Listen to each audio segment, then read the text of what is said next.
So I kind of want to take a step back here, talk about the signatures you need to get on the ballot. Could you like pick a state and kind of break down, what it takes to get on, to kind of walk us through all that whole process? I'll walk you through one state that's sort of top of mind. And in Arizona, if you are a member of the Republican Party or the Democrat Party, you need something in the area of 5,000 to 6,000 signatures to get on the ballot.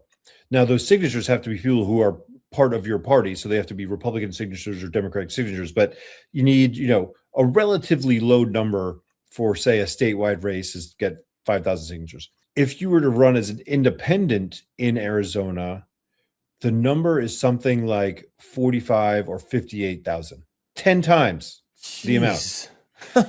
And without the infrastructure to help gather those signatures, right? Because if you're trying to get on the Democratic ticket, you can go from county Democrat meeting to county Democratic meeting, and you've got those built-in folks and you've got those built-in volunteers. Until what we're trying to build here at Forward, there generally hasn't been that infrastructure to even gather that many signatures.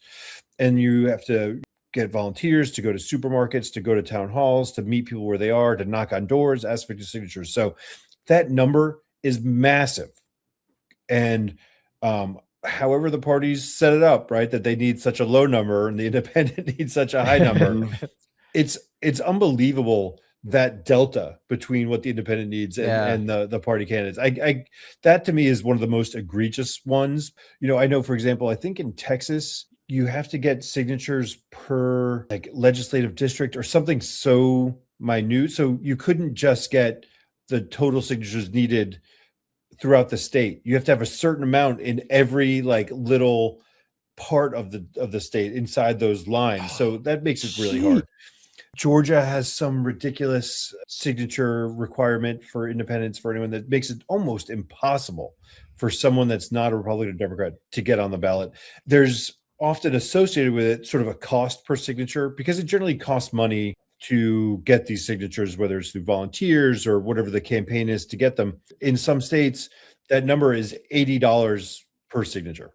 So you multiply that times 48,000, whatever you need, it really starts to add up. That's just to get the signatures to get on the ballot. In your home state there in Colorado, there's an article just today that the Republicans and the Democrats were complaining that they were having a hard time getting enough signatures to get on the ballot because there are too many registered independents now. God, that's hilarious. So they're like, this unfair system that we created isn't fair to us. Yeah, wait a minute. Exactly right. Yeah, not only, have they been pushing people out of their parties towards independence, right? They also had set up the system where it's hard. So that kind of two-prong is just like crushing them. And it's, Cry me a river, boo-hoo. Let's help fix the system for everybody, right? Yeah.